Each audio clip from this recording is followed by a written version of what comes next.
All right, enough countdowns, enough countdowns, enough countdowns. Hello, everybody, and welcome to this very first stream of Star Trek Captain's Log solo role-playing game. If you're wondering what I'm talking about, I am talking about this book here.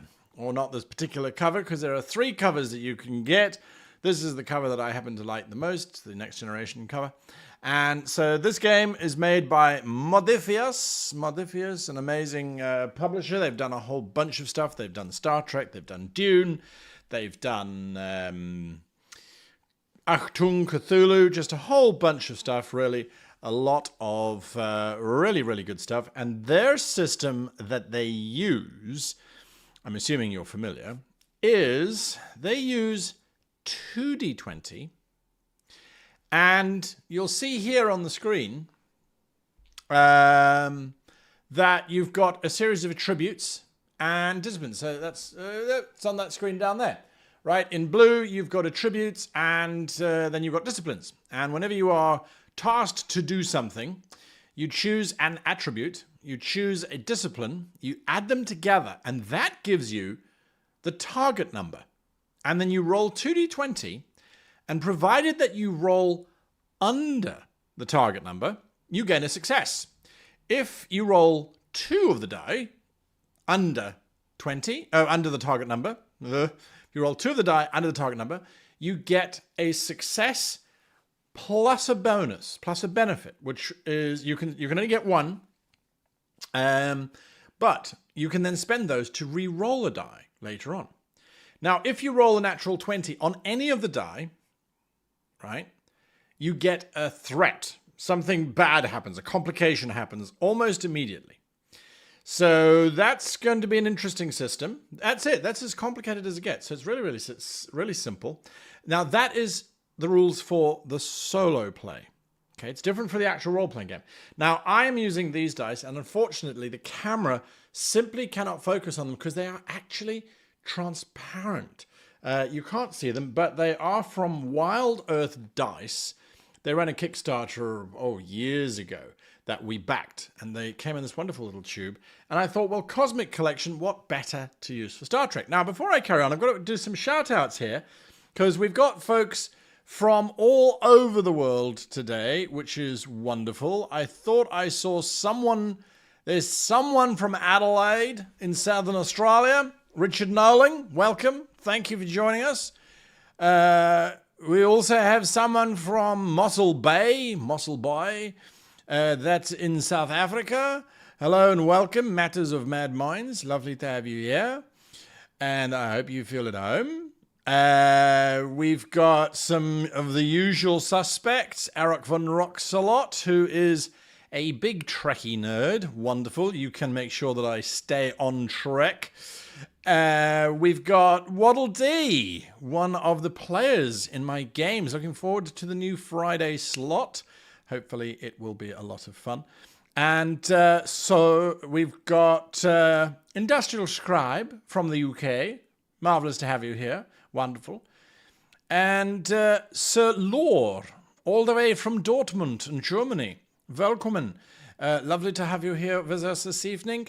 Okay, so what are we going to be doing? Well, we're going to be doing this solo roleplay, and I'm going to be honest, it's a thick rulebook for a solo game. It's a thick rulebook. I've been looking at the rules. I've been trying to look at online roleplay. There's not a lot out there, to be perfectly honest with you. But the book itself is actually pretty much fun. In terms of its layout. So there's a lot of history, there's a lot of little bits of Star Trek information, just in case you didn't know it. And then you get to page 92. So all of the stuff before 92 is prepping you for playing in the Star Trek universe. Now, I've been a Star Trek fan since I knew what Star Trek was. And so, yes, super keen. What we're going to do tonight, because we only go for an hour, right? Is we're going to do character creation and starship creation, which I think is going to be a lot of fun. And you're going to be choosing all of this stuff, folks. Not me. I'm just going to be inputting it and carrying it on and going from there. Because the way that this game works is that we will create a character. We will create a starship upon which that character is the captain, that they run the ship. And then a series of tables is going to create the adventure for us. And as we go along, tables are going to complicate those adventures. And we have to react accordingly. Now, there's some cool and exciting things that go along here. If I scroll down, and you are watching over there, so that's that screen there. I'm going to scroll down. We get some pretty interesting things. And that is primarily the mission tracker. You see these numbers here, 1 through 15, as I scrub along? This is the mission tracker. And it's divided into three acts: introduction, middle, and conclusion. And as we finish an act, we tick box it. So 1, 2, 3, and that should help us keep track of our adventure.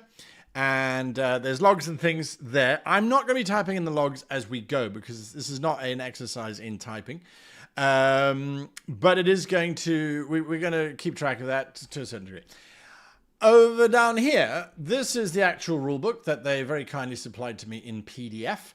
And it literally shows us exactly what we need to be doing and how we are going to be doing it. So that's the journey that we are on. Marvelous to have John Smith. Welcome from the USA. Brilliant, marvelous to have you here. Absolutely wonderful.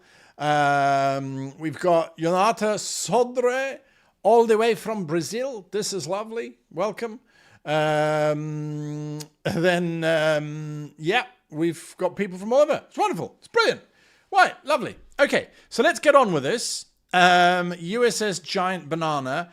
Industrial Scribe, I'm going to vote that you're not in charge of naming the ship, but that's just me. So let's get going. Okay, so basic attributes all start at 7. Basic disciplines all start at 1. The maximum we can have in attributes is 12 after character creation. And the maximum in disciplines we can have is 5. So the maximum our discipline can be is 5. So there we are. Right. So if we move forward, we've got all that. So now we need to choose our species. Step 1, choose your species. Now, era of play, I'm doing a little bit of a veto here of my power. Wrong genre. Of my power, I am saying that we are playing in the next generation era. So that is Captain Picard when he was still in his 50s, late 40s, 50s, flying around on the Enterprise D, meeting the Romulans and the Ferengi and the Cardassians and all those wonderful things. It is Captain Benjamin Sisko during the Dominion War, up until sort of the end of the Dominion War, and it is Captain Catherine Janeway. That's the time period that we're in. We won't go later than 2370, or let's say 2380 would be the latest that we will go. 2380, obviously AD. Now, if you don't know much about Star Trek, that's not a problem. We're still going to be telling a great story, hopefully, using this system. And I'll try and make it as Trek-light as possible. The reason why I've chosen Next Generation is because Next Generation, of all of them, I would say is the one that is kind of like the most Star Trek-y, if you like. The earlier era, the Kirk time period, and the Enterprise time period were a little bit chaotic, that sort of thing. And they do have Discovery stuff later on, but that's not one of the random eras that you can choose from at the moment.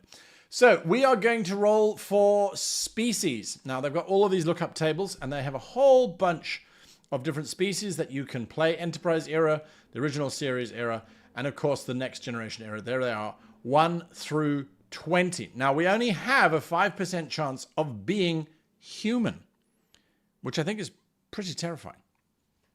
Okay, now I couldn't figure out, so if you are a viewer and you can figure this out, brilliant, bravo, wonderful, well done for you. Share it if you can. Dixonium, I'm going to give you 500 experience points because you quoted a line from the theme song for Enterprise, even though I'm not a huge fan of that. But there we go. John Smith is starting a war, saying that Captain Janeway is the best captain. I'm not going to get into that war. Right, so back to the point. If you can figure out how to give me a D20 roller that we can all use, that would be great. So if we could type in like /roll20, in chat, and that would generate a whole bunch of D20s. That would be lovely. But I couldn't think of a particular way of doing it where you guys would be involved in that. So what I'm going to ask is, we've got the beloved Laura Bones in chat. Laura, I hope you're still there. I'm going to ask you guys to type in a number between 1 and 20, and including 1 and 20. And that's the species that we're going to beat. So what I'm going to do is I'm going to ask Laura to watch the chat. Hopefully she's there. I'll be watching it as well. And we're going to see which number comes up the most. So get typing 1, 2, 3, 4, your choice, all the way up. Kevin Towbridge has already gone with a 20. Eric's gone with a 13. Get those numbers in. Get those numbers in. Let's keep going. What the hell is a 13 that you're all going for? Oh, compa! Oh, don't be daft. How can they put a compa on that list? I haven't even read this list. Some of them I don't know. Oh, I'm going to be a Curzon from the Delta Quadrant. No, come on, come on. I mean, there's some things that are just unacceptable. Well, we'll see. We'll see. I don't even know. What's the hell? Where is a dupla from? How would you be a Jem'Hadar? How? How would you be a Jem'Hadar? Explain to me how you would be a Jem'Hadar. Okay, so I feel like this matrix, when rolling, you may also roll on the Enterprise era or the original series era matrix if you wish. All right, well, that's going to be my veto. So we're going to choose these numbers. And if it's a stupid race, and by stupid, I don't mean as in the race itself is stupid. I mean as in it doesn't make sense to me. How on earth a Talaxian in 2365 would... I mean, what? They suddenly mysteriously got teleported all the way across the galaxy? Don't be daft, don't be daft. All right, so let's see. Looking at the numbers, if Laura Bones is in chat, you tell me what you think the most frequent number is there. My heart sinks because I think it's a 13. If I'm looking at it. 1, 2, 3... stumbled through a wormhole. You know, it would just be so cliched, wouldn't it? I don't know.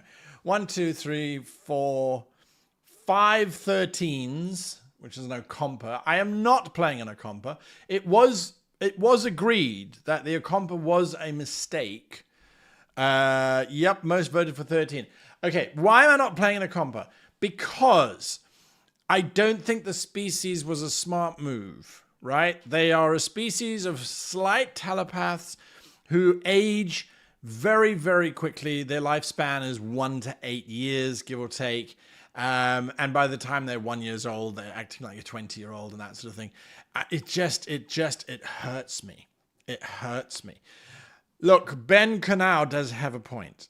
It could be that the story is set in a different quadrant. Could be Q shenanigans, but let's not jump to it yet. So I'm going to use my power of captain to say 13. What is a 13 on the original series list? A Kelpian. Okay. Or on the Enterprise era, a Romulan. All right. So that's what we're going to do here. I'm going to start a poll. Do we want to be Kelpian, a Romulan, or a Compan? I mean, if it's a Compan, I mean, what are we... I don't know. I'm in the first table and straight off the bat. So I have put together a table for you, a voting table. It should come up. You can vote for what we are going to be. Vote for what we're going to be. And if there's any shred of decency in you whatsoever, vote the right way around. Okay, so to give you a perspective, if you don't know what's going on, a Kelpian, we discovered Kelpians in Discovery, Star Trek Discovery. I don't think they've got a picture of a Kelpian. They're a very tall species. They're quite long. They have some empathic capabilities, but yeah, tall, lanky, keen eyesight, capability for sprinting, sensitive ganglia on their heads, which become capable of shooting barbs once they mature through the Vara eye. Okay, Saru, yes, Saru from Star Trek Discovery if you're wondering what a Kelpian is. A Romulan is an offshoot of the Vulcans. They are passionate, paranoid people who don't trust anyone. And Ocumpans, as I have said, are a short-lived race.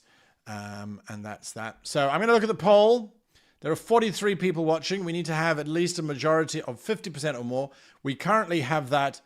And so we're going to have to figure this one out, folks. But that's part of the game, is figuring out what is what. Looking for... Oh, okay. The official character sheet. These are the official character sheets that I downloaded. Well, they don't have species. So I am going to put that, let's say, here. So we are Romulans.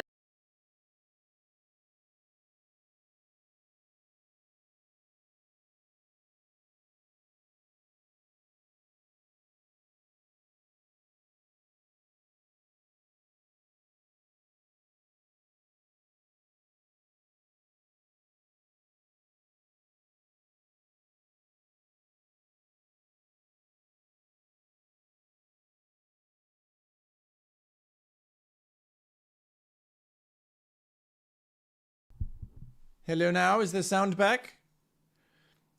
Is the sound back? No, I hit the thing and the cable and the thing.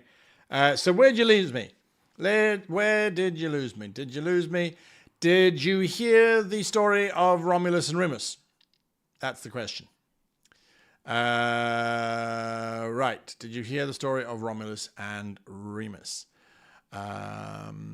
We'll find out about that. Yes, no, no, nope, nope. Okay, so that symbol that you can see on your screen down there at the bottom, that blue symbol, oh, down there, for heaven's sakes. This is the eagle, and it clutches the two spheres, the two planets of Romulus and Remus. Okay, the two homeworlds of the Romulans. Romulus and Remus. Remus also being the home of the Reman people. Anyway, we are Romulans. Romulan physiology is not meaningfully different from that of Vulcans, though a portion of the Romulan species exhibits a V-shaped forehead ridge, not evident in Vulcans. The largest difference are that most Romulans lack the intense mental discipline common to Vulcans and do not develop their psychic abilities. Physiologically and culturally, Romulans prize cunning and strength of will and are distrustful of other species. This option is reciprocated, as Romulans have a reputation for manipulation, deception, and betrayal. And so, we get +1 to control. Control. No, wrong. +1 to fitness. I go to the gym regularly. And +1 to reason. We are cunning, after all. All right, step 2 is we now go to the environment. Okay, step 2. Hopefully this is slightly entertaining for you. Hopefully. We are trying to get through this as fast as you go. Your species goes under the traits label. Okay, all right. I'll bow to your superior knowledge there. Traits. I am Romulan. That is my trait. Okay, so environment settings. Randomly choose an environment that you came from. Now, I'm going to hide this from you lot because that way we have no idea what it is. Again, give me a 1 through 20, folks. 1 through 20. Your environment grants... where am I? Your environment grants a single value, 1 point in a single tribute, and 1 point in a single discipline, depending on what kind of environment you grew up in. You may choose their environment or randomly determine it. We are randomly determining it.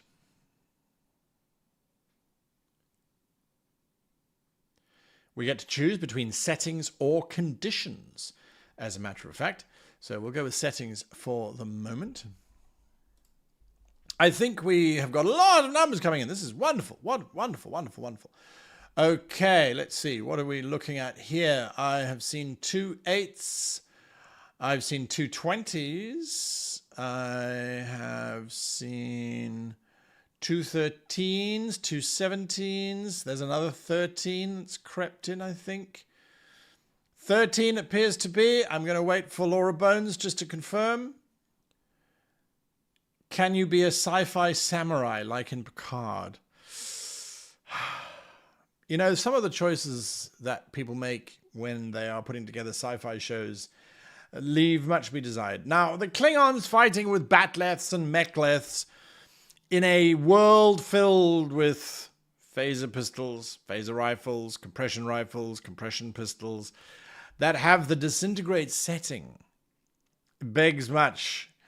But when you go, oh no, look, the Romulans have also got cool sword people. You're like, yes, but I have a gun.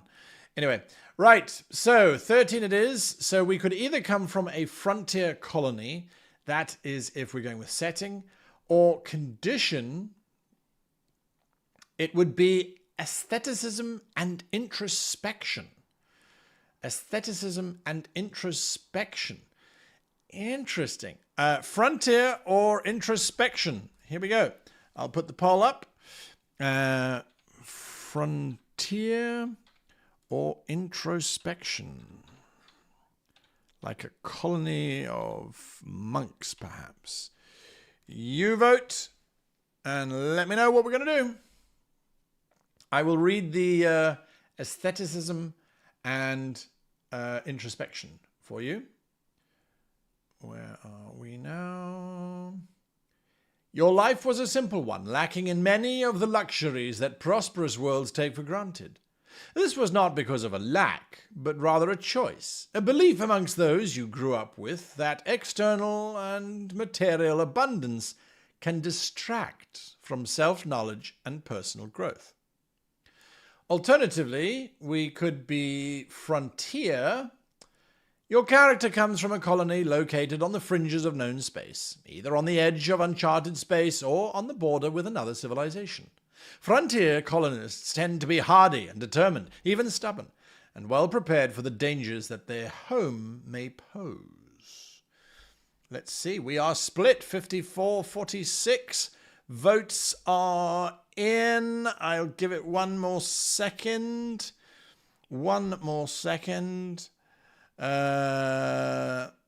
Sure, there are times when ranged weapons fail and suddenly a mechleth or a batleth or a ducktog come in handy, but that's going to be a lot rarer than when they do. All right, the polls are in. We are a frontier. We grew up on a frontier.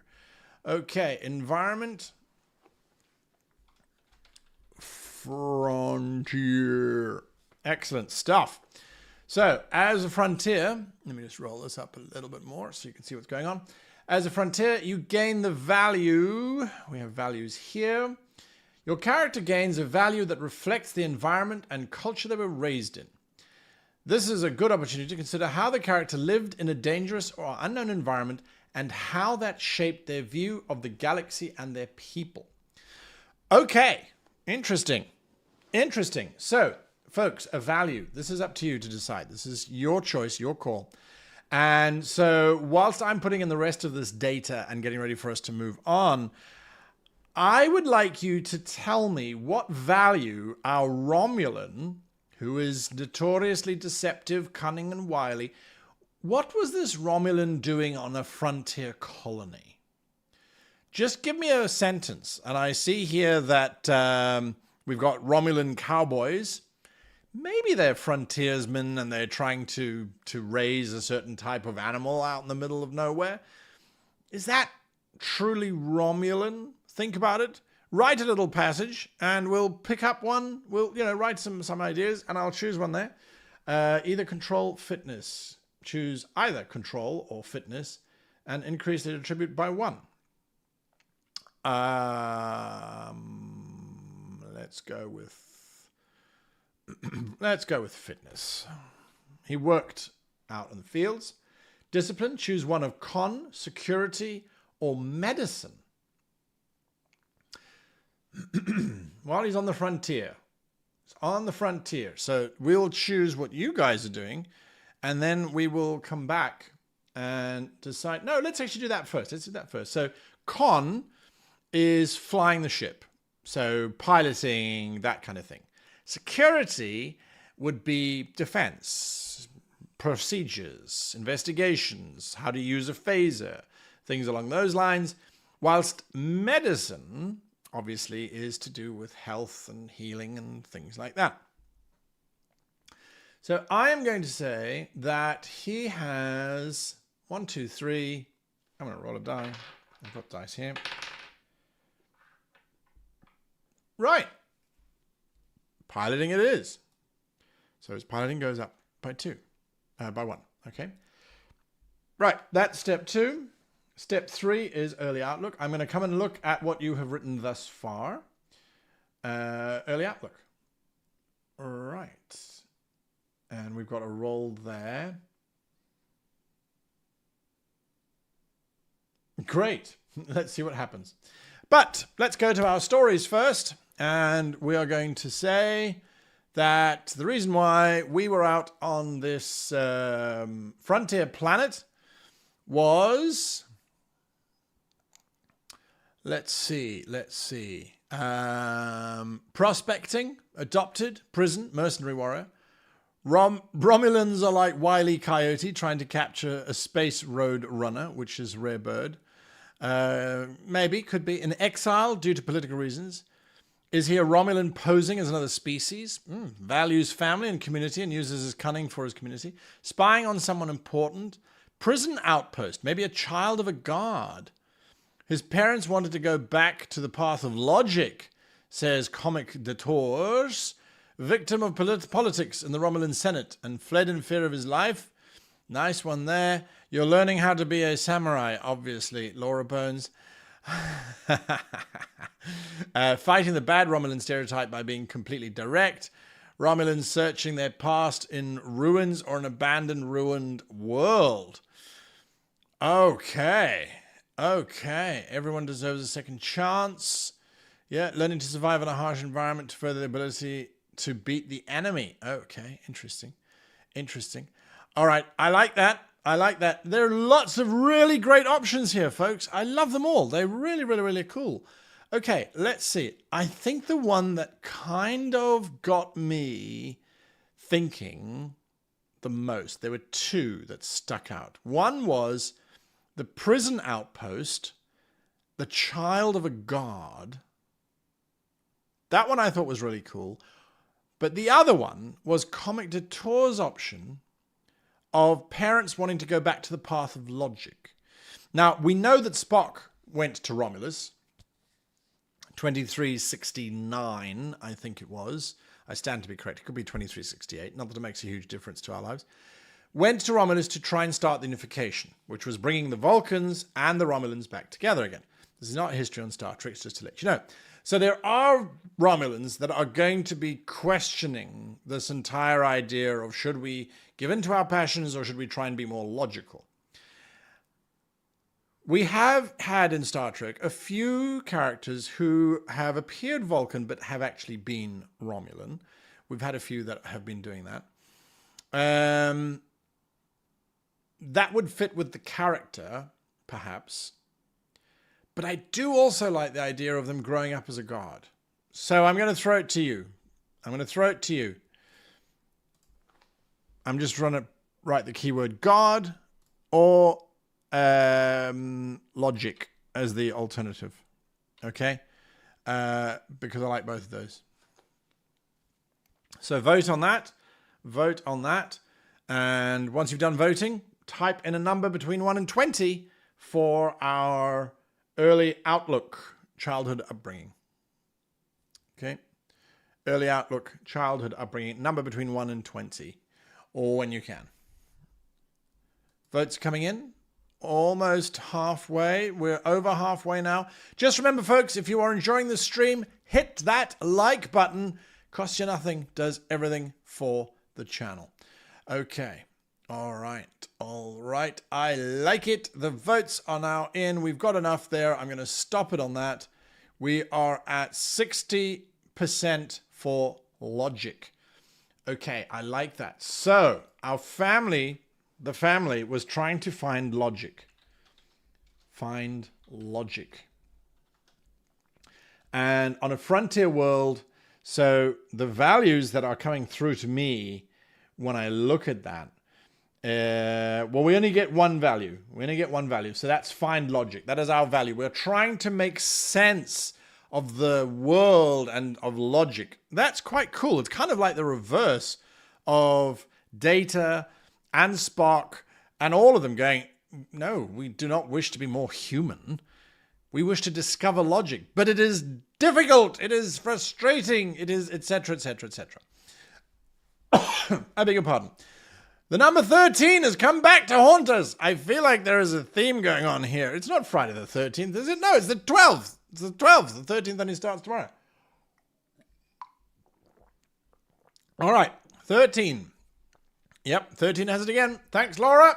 All right, so 13 puts us artistic and creative. Oh, dear, oh, dear, oh, dear. Okay, artistic and creative. Let's see what artistic and creative gives us. Artistic and creative. Your character's life was filled with arts and creativity of all kinds. And no matter what pursuits the character favors, they were exposed to the great works of many cultures and given every opportunity to express themselves. So, this problem it creates, no? No, it doesn't create a problem. It gives us an interesting question to try and resolve this. This is meant to be early outlook upbringing. This is where did this stuff come from? And so I'm going to say that once the frontier colony had, and Laura Bones has got there already. Laura Bones and Eric Von Roxelot, you guys, we are on the same page. Look at Hunter Meyer jumping in there saying there's plenty of Vulcan artists. Absolutely. Spock used to play the Vulcan lute all the time. And in the new Strange New Worlds, Spock is learning to play the lute. They did a whole thing to it, right? There is a wonderful Iced Coffee dichotomy of growing up free-spirited with art and all that sort of thing, but also trying to find logic. So we need that. We need that. Okay, so that's brilliant. So that gives us a focus. All right, so attributes. If your character accepted this upbringing, whether you choose to accept it or not doesn't matter, they develop a greater understanding of emotion and communication, increasing their insight by 1. Okay, call us Deanna from now on. And their presence by 2. Call us Picard. Good heavens. We're on 9 now. No, not 99. Can't go above 12. Okay. If your character rebelled against this upbringing. Oh. I didn't read that part. Interesting. So now I'm going to throw this to you guys. Rebel or support? Perhaps our Vulcan had the choice. Maybe their one Guardian was artistic and the other Guardian was logic. And they were sort of being pulled between the two. So we might just undo what we've just done because they can rebel. So either they accept artistic and creativity or they rebel against it. And then those numbers change significantly. So... let's see. And the voting is split. 52-48, 52-48, 55-45 as the numbers are rolling in. We could end the poll right now, but we're 50-50. We're on 22 votes. So if you haven't voted yet, you will be swinging this vote. Your vote matters. 48, 50-50 again. I need another vote. 40, back to 50-50. Okay. I'm going to end it. We've got 26 votes. Can we get any more in? Any more votes in? 27 votes. Going once, going twice, and sold. 27 votes gives us, by the smallest of margins, we rebel against this creativity. So all of those ideas of trying to find logic through art and creativity, no, we say. We refuse. So our insight goes down. So we no longer can call ourselves Deanna. Insight goes down. Presence goes down by 2 as well, because those are what we went up with. We rebelled against it. No, I say, nay, nay, nay. They inclined against that. I don't want to be an artist. I want to play football. So their daring goes up by 1. Okay, I'm not sure exactly. That's like courage and stuff. And their fitness goes up by 2. Yeah, so I'm the commander, but I work out a lot. Like a serious amount. Like seriously. Like I will punch stuff dead. I don't need weaponry. Okay, disciplines. Your character's ease with creativity and self-expression, even though I rebelled against it, facilitates many pursuits, allowing the character to increase one of command, engineering, or science. Command, engineering, or science. You know what? I feel like we've got con, so flying. I feel like we should probably... you know what? I'm going to throw it to you guys. Why not? It's yours. Okay. So, what have we got here? So, it's command. So, engineering, or science. Okay, give me your choices. No. Start the poll. Here they go. I've started a poll for you. Find logic via one-handed push-ups whilst reading poetry. I think that's wonderful. That's brilliant.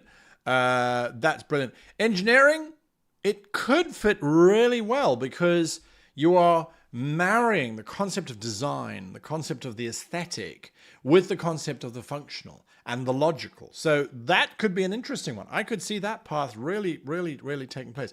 Do you see how wonderful these solo role-playing games are in terms of just filling our minds with so many options? We haven't even met this Romulan yet, and yet there's some seriously interesting stuff going on, right? So let me just type in here. Artistic and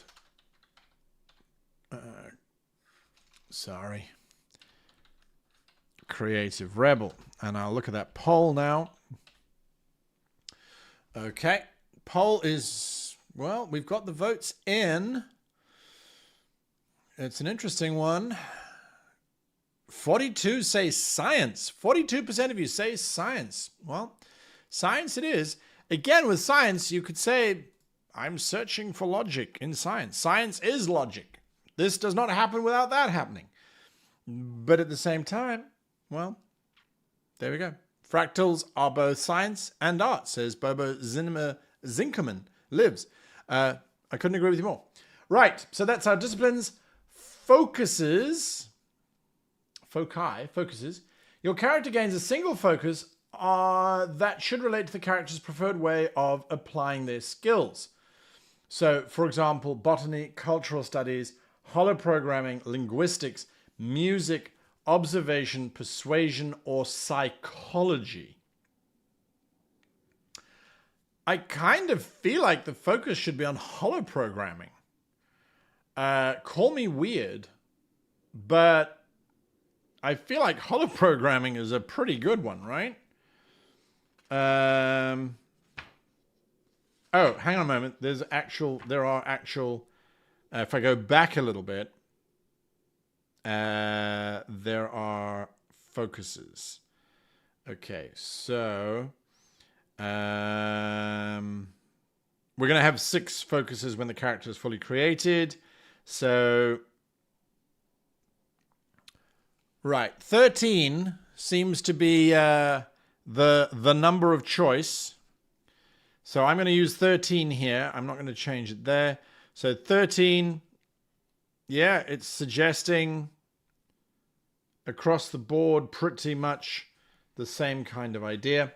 All right, are we happy with holography? Which is really what that is. So what was that? That's a focus. Okay, so holo programming. Why do I have this image of him programming like poetry Romulan historical novels or something? I don't know. Right, education into Starfleet. So this particular version of the book, we have to choose the path of joining Starfleet. All right. And there are a couple of ways that we can do it. And so I'm going to ask you, should I continue to ask you for random numbers between 1 and 20? Or shall we just accept it's going to be 13 moving on? Klingon mating programs. This is not the Orville. This is not the Orville. It's probably going to be the Orville. But it's not the Orville, okay?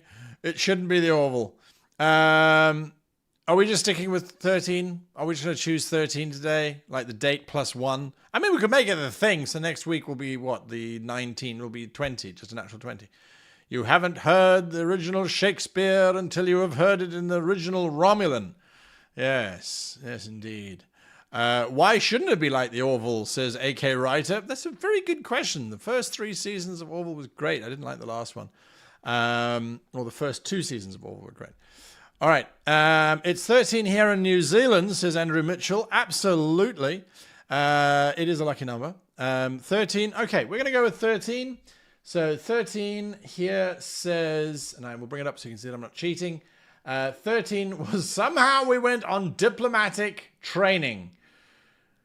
Oh, dear, oh, dear. Okay, diplomatic training. That's the route that we took.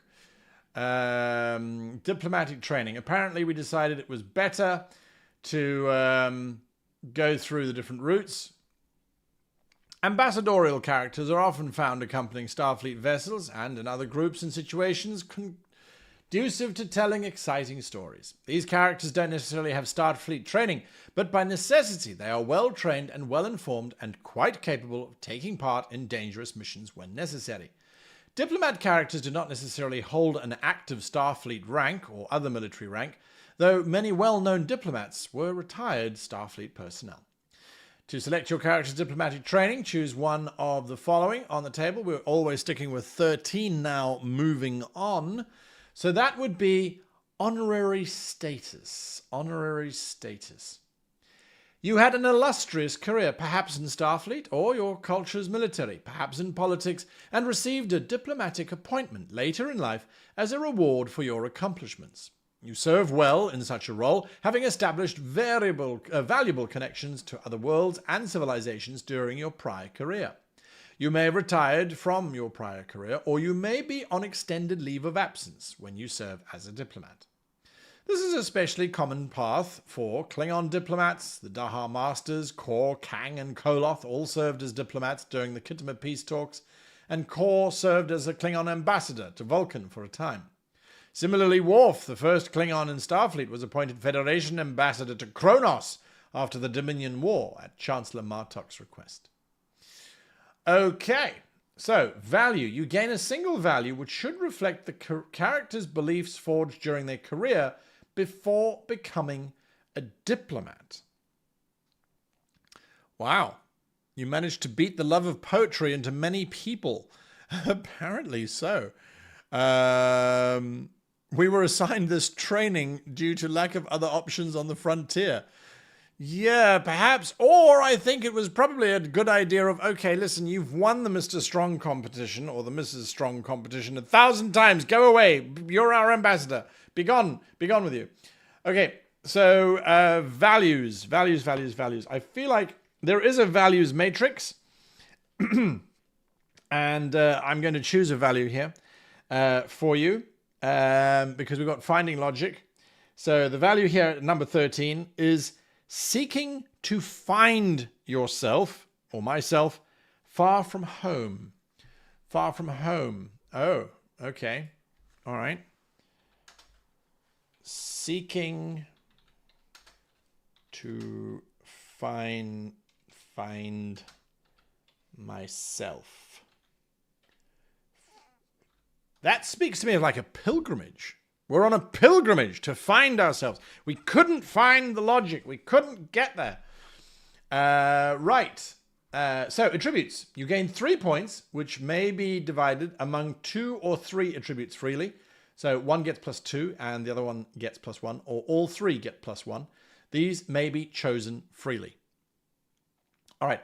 I feel as the ambassador, we need to up our insight. So I'm going to say we're going to put 2 there, and you can scream and shout at me if you really want.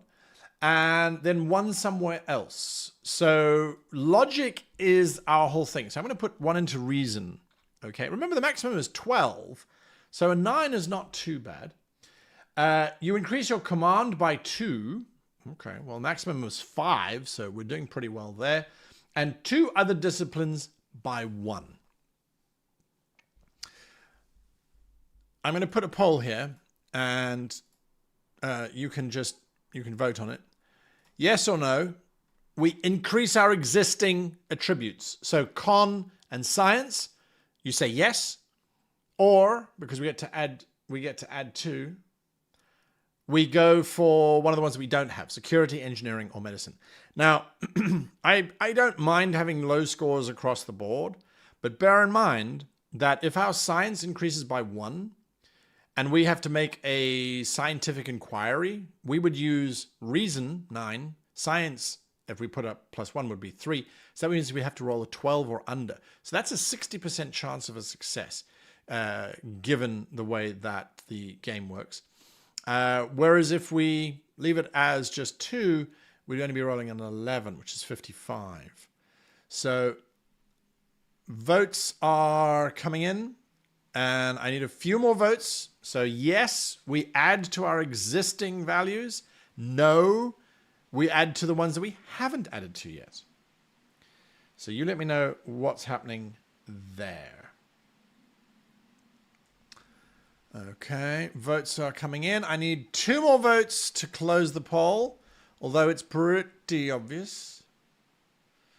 Pretty obvious. And that's it. We've got enough. So 59% of you say yes, we increase the existing ones.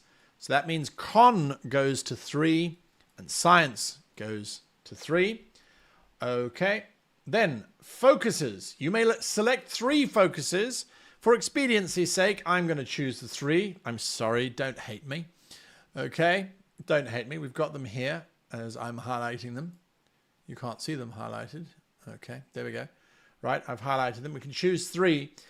Diplomacy, espionage, history, leadership, philosophy, politics, strategy, and tactics, or xenoanthropology, the study of alien cultures and how they work.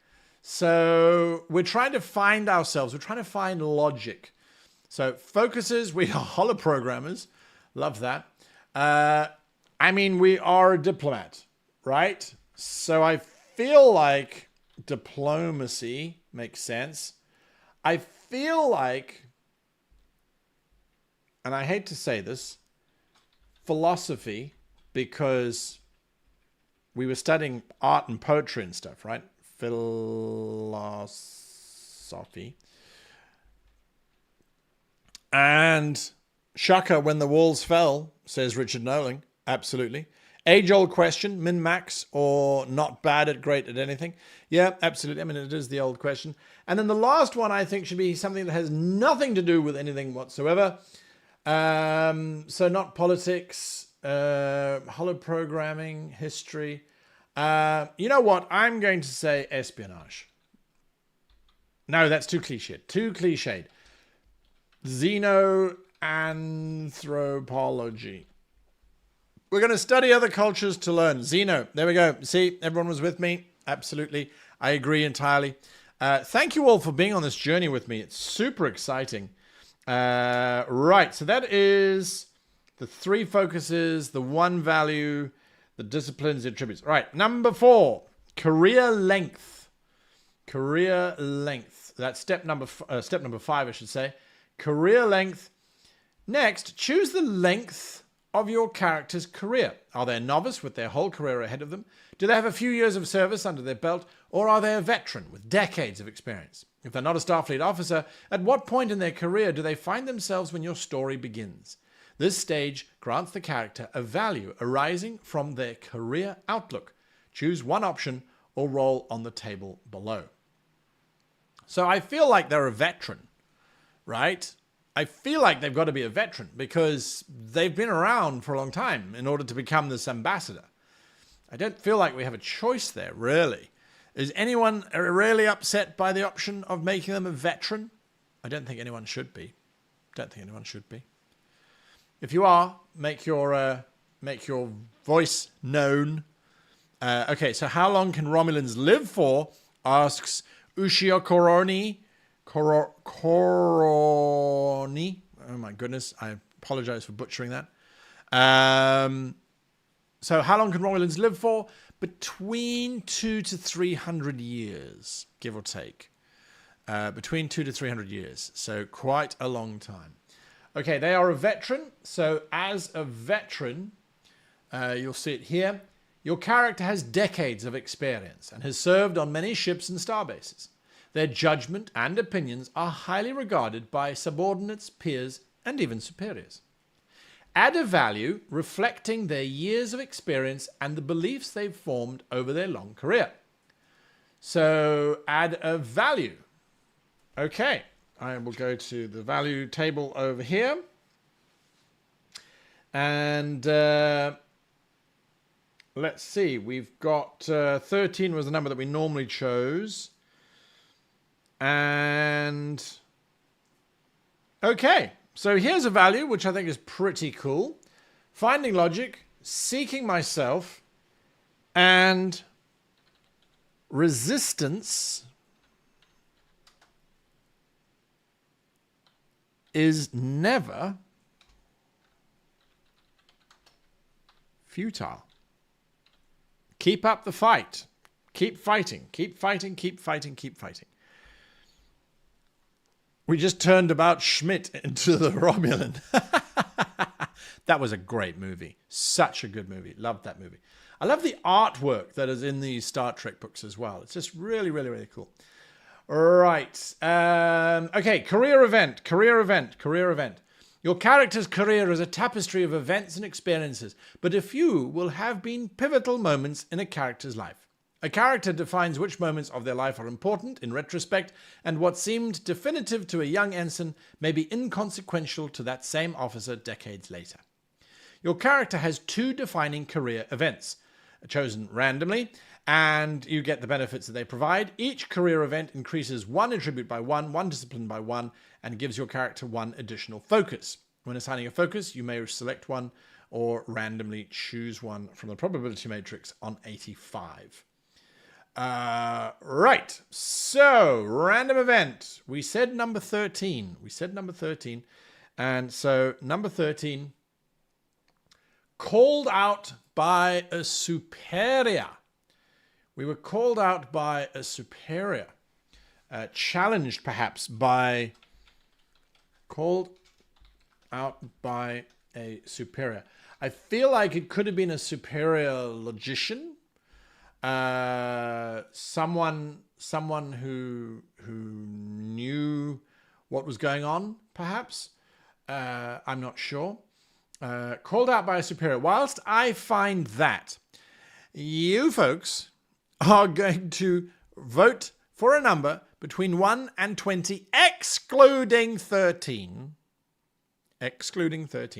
and go. Put it into chat. All right, what am I looking for? Oh, called out by a superior. I do wish they'd put these in alphabetical order. All right, so number between 1 and 13. Your character was placed in a situation where they had to make a choice between a trusted superior and their own ideals, and choose to follow their ideals.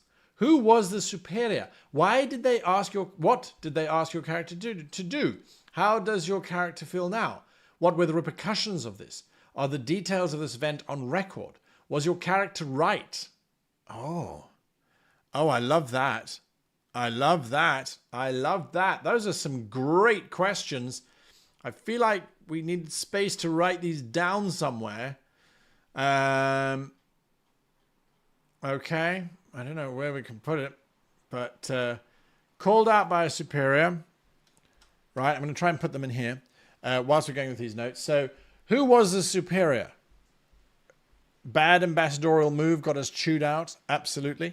But it sounds like, to me, this is more a case of you had to make a choice between a trusted superior and their ideals, and their own ideals, and choose to follow their ideals, right? Choice between a trusted superior and their own ideals. So the trusted superior or your own ideals, you followed your own ideals, the trusted superior shouted at you.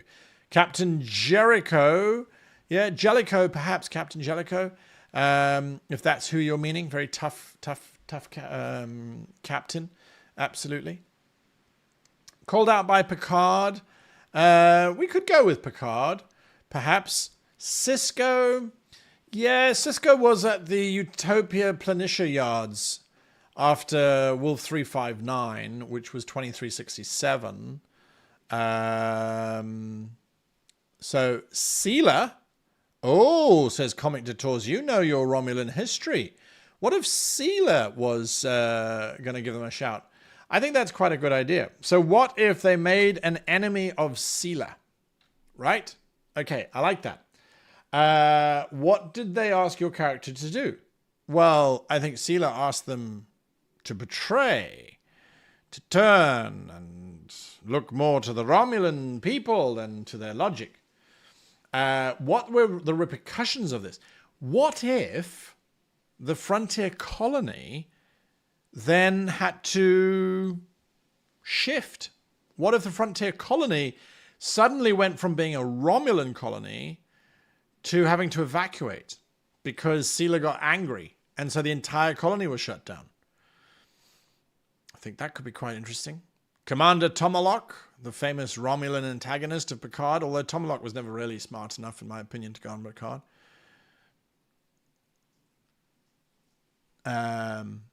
What if the planet blew up? If the colony blew up? Yeah, okay. Destruction. I'm going to ask you folks to keep track of the story as well. Destruction of home. Right. Are the details of this event on record? No, they wouldn't be. Well, they might be. The Tal Shiar, the secret arm of the Romulan government, very ruthless, efficient organization, they would probably have records. Sealer was defeated, or at least she was humiliated by Picard and Data and Spock, and we didn't really hear about her after that, to the best of my knowledge. So probably not known by Starfleet. All right, so your character learned to evaluate situations on their own merit rather than blindly trusting others, increasing reason by 1. Okay, cool. Disciplines. The legal proceedings that followed gave your character a greater insight into organizational protocol, increasing con by 1.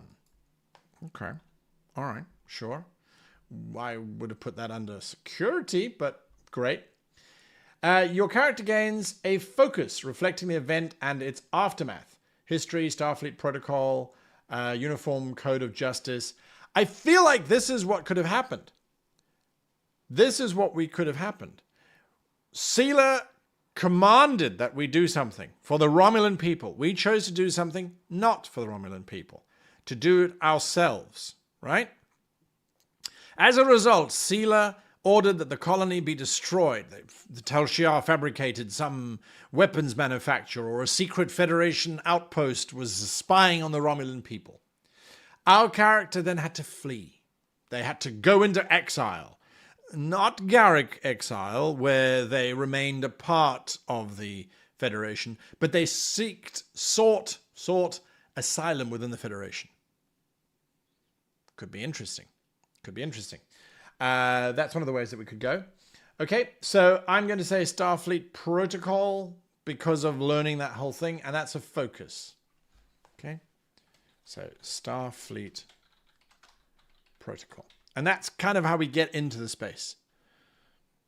That's kind of how we get into the space. Right. Oh my goodness. That is one character event. We have to go back and look at the other character events. And you did vote on a number. You did vote on a number. And I'm going to look back at those numbers now. I'm seeing 14, 14, 14, 14. I think 14 wins. Okay, 14 wins. New battle strategy.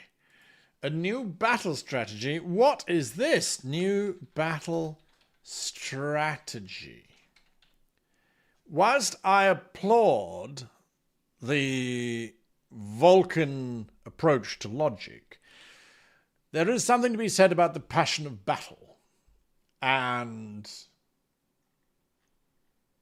perhaps this new strategy might work. That's what I'm thinking, but that might not be what it is.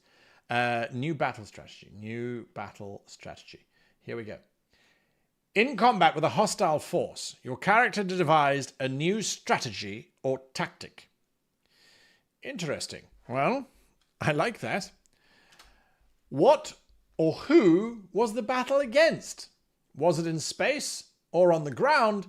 And what was the strategy devised? Oh, I like that. I like that. So, Nakshatramoon has got it correct. The Picard maneuver, the Riker maneuver. We have all of these maneuvers that were invented that do weird and wonderful things. So, whom were they fighting against? Let's go for a common known species. So just listed in the chat. Chat's very active, which is wonderful. Lots of Star Trek fans. So that's really cool. Hunter Meyer says this should be against the Romulans. Are we a Romulan that will fight against the Romulan? The suggestion of the Borg could work. Could work. The Zenkethi. Oh, says Sol. The Zenkethi. Yeah, the Zenkethi never really featured much except that they were a ploy. Right? Comic to Tours is quoting Star Trek canon at me. It's got to be the Borg, considering they were destroying colonies along the neutral zone. Oh, and Laura Bones has pointed out that's why resistance is never futile. Okay. I love it when this happens. It's like the universe is like, you're choosing random numbers, and yet you end up with this amazing stuff. Okay, so it's versus the Borg. Something about the Borg. So now we know some dates. Okay, we can't work for the Federation if this is prior to... When was the Battle of Wolf 359? I want to say it was 2366, 2367. Someone look up the Battle of Wolf 359. 2367 is what I'm going with. Random numbers, yeah, 13 is very random. Well, I mean, it was 13 and then it changed. 2367, there we go. Thank you, Battle of Wolf 359. The Borg tried to attack Earth and destroyed 39 Federation starships before they could eventually stop them. Okay, so it was against the Borg, and someone made a great suggestion in chat, which was holography playing a part. Let's see. Holography playing a part. Who made that comment? Maybe the strategy. This was Aced Coffee. Maybe the strategy involved something with holoprogramming, since that was one of the focuses. It could tie into that aspect of the character. So we know that the Borg don't really pay attention to anything that they can't assimilate. But that's just an energy pattern, right? So if the Borg are scanning a ship and you've managed to somehow create a holoprogram that emulates biosignatures, but actually doesn't have any, well, that could be useful in luring the Borg away from a sensitive ship to a ship that is literally just a ruse. Or we've got holographic camo systems. Again, I think we've got a lot of different options. So let's just say at the moment, holo deception. Something to do with holography and a deception, because I'm noticing the time. We're going to run a little bit over, but that's because I want us to start playing next week. So we've just got to get there. We've just got to get there. All right, and so having done that, your character's creativity under pressure shows boldness and ingenuity, increasing daring by 1. Okay, I like that. Your character's combat experience increases their security by 1. Oh, all right, good.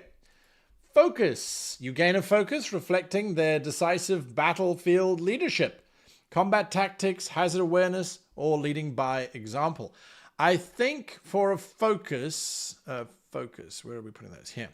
I think for a focus, let's say leading by example, because I don't feel like this is an ambassador with that kind of fitness level that's going to sit back and say, this is the plan, now you go forth and do it. I feel like this is someone who's going to go and actually do it. Okay, and now we get to finishing touches. Final additions. Values. The character receives 1 final value. This may reflect the career events rolled in step 6 or may represent some other element. Okay, so final value. I've got a table here of values, and the final value I am going to say is, let's say, what was the number that we were using at the moment? 13, and then we went to 14, right? So I'm going to say 15. I don't know what these are. I'm going to say 15 is it. Okay. The mission comes first. The mission comes first. So that's a value.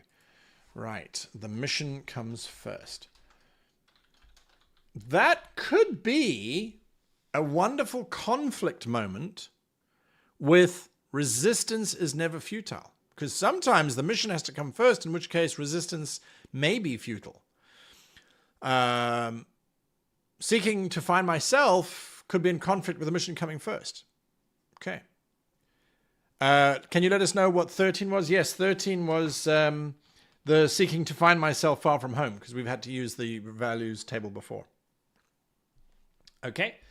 Attributes. Increased 2 attributes by 1 each. I've got another poll for you here. You knew it was coming. And this question is, do we increase the same attributes that are already high? We could max out fitness and we could put reason at 11.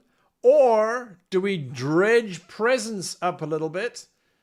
So yes, we min-max. No, we don't min-max. We spread out between the other ones that we haven't yet chosen.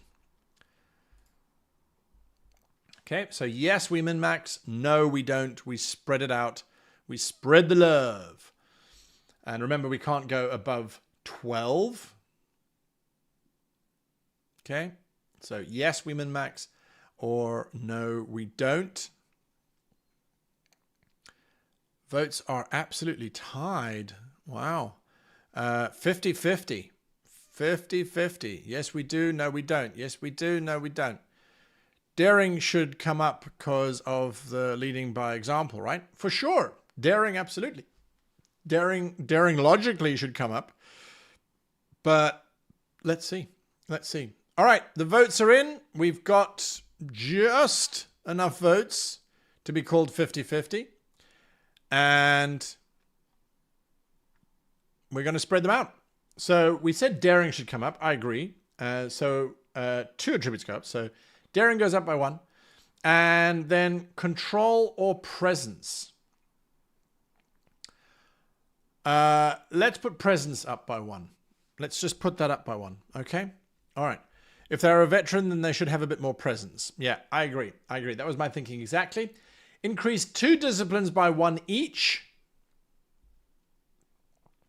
This is a part where I'm going to do the poll again. Yes, we min-max, or no, we don't. We spread them out. My question to you though is engineering. Okay, I can understand him gaining some engineering. But medicine, when would he ever have picked up some medicine in his long career? I feel like that really wouldn't be there. If anything, I would argue, and I would say that it's engineering and perhaps science or security that's gone up because of all of the combat. That's what I would suggest. I can't see how medicine sneaks its way in there. Maybe with the xenoanthropology and that sort of thing, but I feel like just the one medicine is Starfleet standard medical training for officers and things. So, yeah. Let's just see. So no, we don't min-max. Okay, so we're going to spread it around a little bit. Can't know how to make holes without knowing how to patch things up. Okay, I will go with that. So we're going to go engineering 1 and medicine 1. That puts us a pretty even spread, as a matter of fact. I think that's pretty good. And so we should have 56 total attributes. 18, 29, 38, 38, 48, 56. That's correct. 16 in disciplines. 10, 13, 13, 18. Hang on a moment. That doesn't make sense. 10. Yes, we've somehow made a mistake with the disciplines. Where did I make a mistake of disciplines? Because it's supposed to be 16, and we've got... No, I'm miscalculating. Sorry. So 10, 14, 20. That doesn't make sense. What am I doing wrong here? In the disciplines, it should be 16, and we've got 7, 8, 9, 10, 11, 16. I can't do the math. That's why. This room is super hot. It's been hot in the UK recently. We should have 4 values. 1, 2, 3, 4. Yep, and 6 focuses. 1, 2, 3, 4, 5, 6. Good. Okay, excellent. Now, your character's assignment will help define the challenges they face in Captain's Log, especially in the solo mode of play. Your character's assignment will contribute significantly to the genre and focus of the stories that you create around them. Do we have a random table is the question that I ask. We don't. So this is a choice, I guess, which does kind of make sense. How am I going to get you all to vote for this, though? I don't know. Well, no, our role is ambassador. Our role is ambassador. So that's what it is. So our assignment would be as ambassador. There's no ways they're going to assign us as a helmsman, right? We are a damned ambassador, and that means our rank is ambassadorial. Right. Once the character's role has been determined, you should determine your rank. There can be any rank. Okay? So our rank is ambassador. We have diplomatic immunity, ambassador. We might not be an ambassador necessarily from a particular planet, but we are an ambassador. Pronouns. Oh, interesting. Okay, traditionally the Romulans have had pretty good representation across the board. We've had strong feminine characters, strong male characters. So I am going to ask, what are our pronouns? Male, female, and I will put a poll up for you to choose. Okay, and we'll go with the pronouns that are associated most typically with those, and you can let me know. Okay, and then I've got to skip that because then we go, and we're going to do this very, very quickly. These are just different ways of creating your character. And this is the part that I'm most excited for. And this is on page 141. Okay, so I can keep that going. I mean, I don't know why. Okay, so let's look at what we've got. 23 votes in. I need one more vote. That's it. End of poll. We've got our numbers in, and we're going with male, he, him. Okay. And we're going to need a name folks. They skipped that part. So, a name. Give me a name. I want a double name. So give me a first name and give me a second name. Give me your best Romulan names. And that doesn't really mean very much. They're not like the Vulcans who have S's for males and T's for females. Richard Boland, you're immediately disqualified.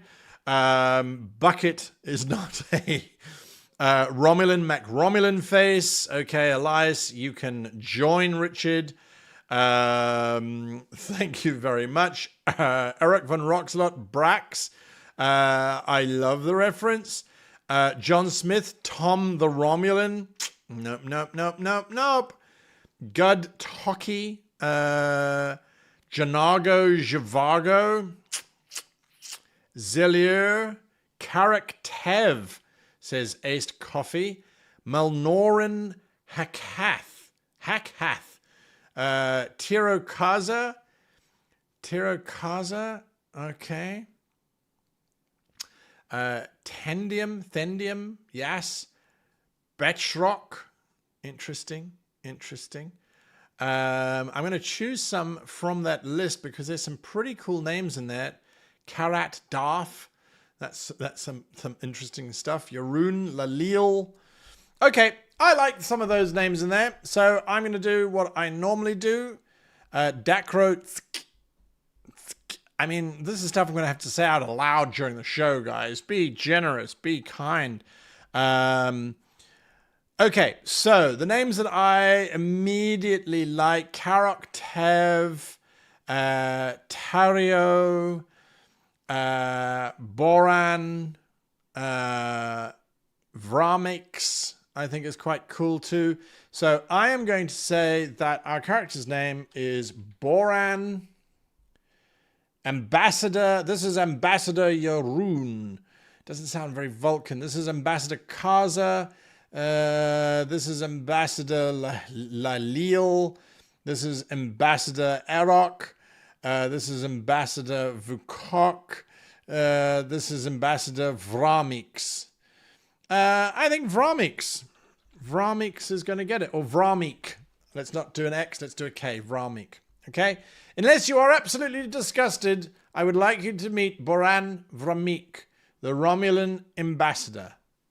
All right? The Romulan ambassador. And, okay, so now, sticking with 13, we've now got to create our starship very, very quickly. Stick with me, folks. I know it's a long one tonight, but this is going to be some fun. Hopefully, because we got to come up with another name. Yay. So it's USS because it's got to be a Federation ship. Sorry, that's just how the game works. Okay. Don't act like technobabble and weird alien words isn't going to be the most fun part. No, that's true. It is going to be a lot of fun. Okay, so we've got to come up with a name. We've got to come up with a name for the ship. Start thinking about that. Whilst you are thinking about that, I am going to look here. So we're going with 13 as the number that is normally rolled. We are playing in the next generation era. 13 gives us a Norway class. Interesting. Not my favorite class of ship. I will be the first to say that. Norway is... She's not as graceful as an Excelsior. She's not as compact as a Defiant. She's not as graceful as the Intrepid. But the Norway, I'm sure there's a picture of the Norway going to come up for us somewhere here. Let's see. Norway class is coming up still. Coming up the next generation. Here we go. Constellation, Cheyenne, Freedom. I mean, it could have been worse. We could have had a Freedom. There's the Norway. So the Norway kind of like has... And I'll get a better picture for us later on. Starfleet saw a lack of rapid medical and emergency responders and filled the need with the Norway class, a new design with a compact wedge-shaped hull and an engineering section located in the aft portion of the ship. The class has capabilities as a generalized cruiser, as well, and Starfleet approved the design to be produced at all Federation shipyards. Okay, so that's what we've got. The Norway, not the Nova. Nova was a nice, pretty one. Yeah, Norway class, not overly popular. We saw it at the Battle of Earth in Star Trek VIII. First Contact. We saw them very briefly being blown up, as a matter of fact, at the Battle of Earth. And then they appeared in a lot of computer games as a sort of a smaller scale ship. Now, they are a scale 4, so they are relatively large. A Galaxy class starship is scale 6. So this ship is probably 200 to 300 meters in length, give or take. But people can correct me on that. So that is a scale 4. Traits. The trait that we get is that it is a Federation starship. I feel like that's a given that they're all Federation starships, but it's Federation starship nonetheless. So we assign a trait. Okay, so that is done. Oh, we've got to add in these basic numbers. So it's a comms of 9, computers of 9, engines of 10. Okay, so we can go a little bit faster. Pretty good sensors. Remember, out of 12 is our maximum. Structure is 10. Weapons is 9. Oh, not so good. Command is 2. Con is 2. Security is 2. Engineering is 3. Science is 2. Medicine is 4. I feel I should point out it is illogical for me to be on this ship, as I have the most basic of training.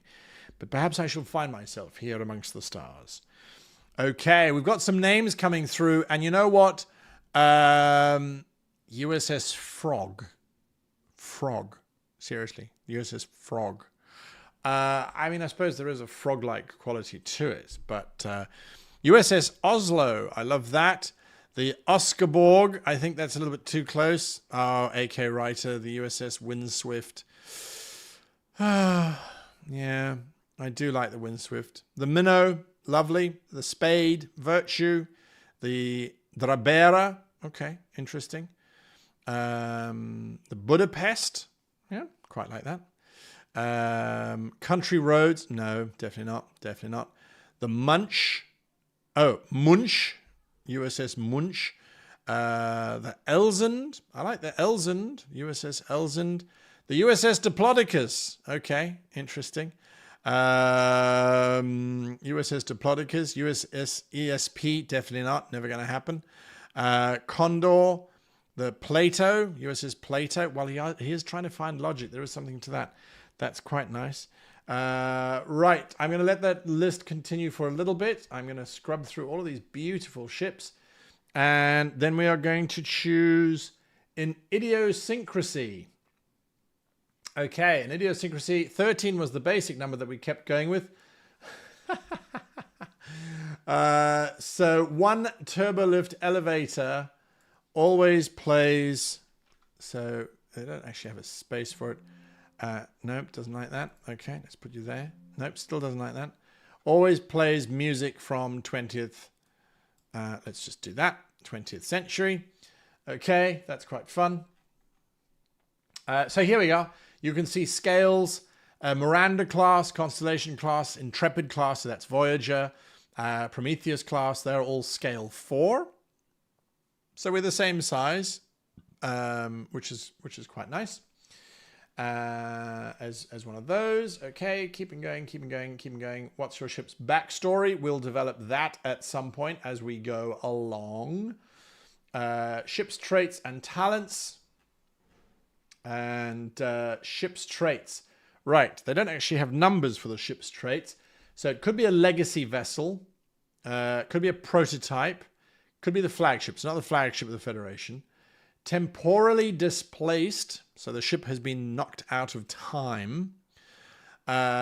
Mission pod, they don't have mission pods. Frankenstein fleet, so it's put together. I don't think so.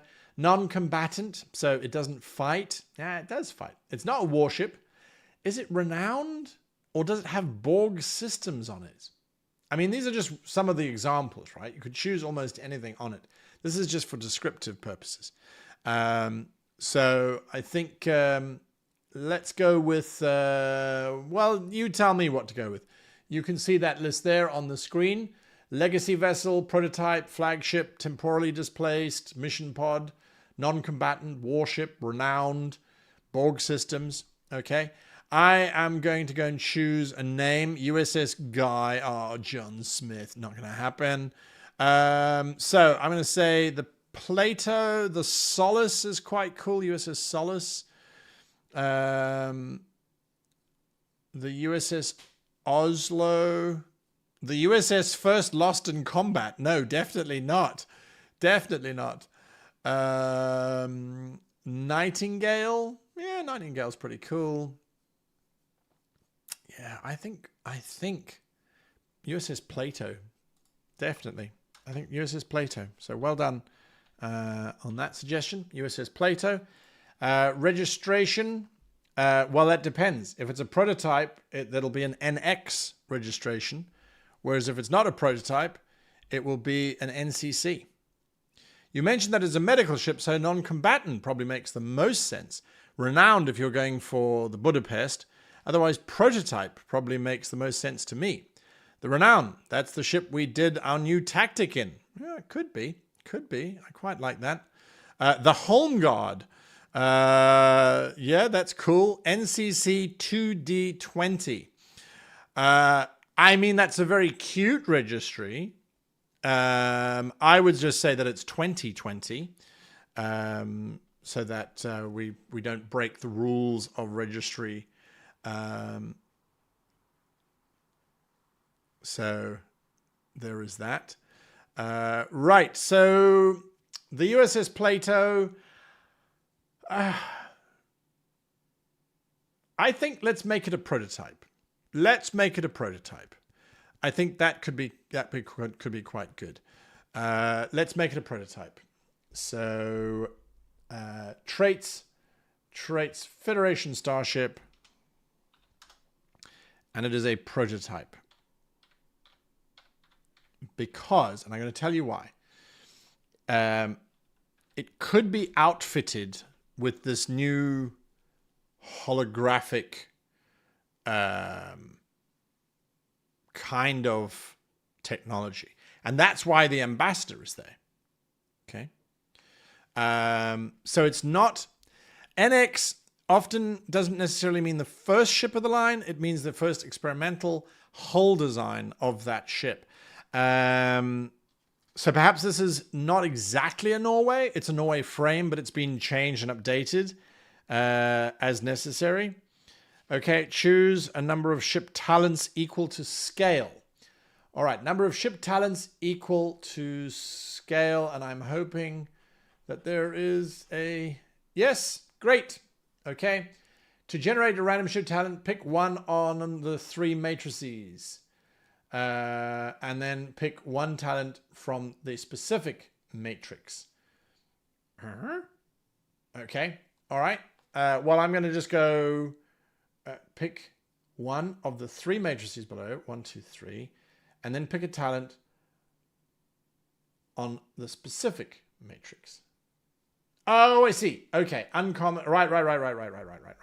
Okay. So we went with 13. So that is uncommon. And we went with 13. Dual environment. Oh my goodness. Dual environment. Then we went with 14, which was, that suits us fine. Electronic warfare systems. That's brilliant. And then 15 would be from the rare group. Okay. And that would be a regenerative hull. Regenerative hull. Oh my. Oh my. Okay. So let's have a look at what do these wonderful traits and things do for us. I don't even know where to start looking, so I'm just going to start at the very top. And then we are done, and I appreciate your company here this evening in creating this chaos and craziness. So we are looking for dual environment. Dual environment. Dual environment. The ship is outfitted with redundant system rooms that can be filled with gases or liquids that allow crew members requiring different atmospheric conditions to work side by side with the rest of the crew. In addition, passages that can be filled with the necessary liquids or gases run parallel to all passages in the ship, allowing these crew members to move freely throughout. Right, what is the dual environment? What is the dual environment? Is it dolphins? There were dolphins on the USS Enterprise D. Technically, there was an aquatic place. We transport space whales. So, is it water or gas, these dual environments? I think we're going with water, right? Dolphins and whales. Okay. All right. You know what? It's dolphins and whales. Water system. So that's the dual environment, which is insane. I like it. Not sure exactly what they're going to be doing with that. Right. Let's see. Electronic warfare. The ship's communication systems have been specifically designed to intercept and disrupt enemy communications in battle. Interesting. Interesting.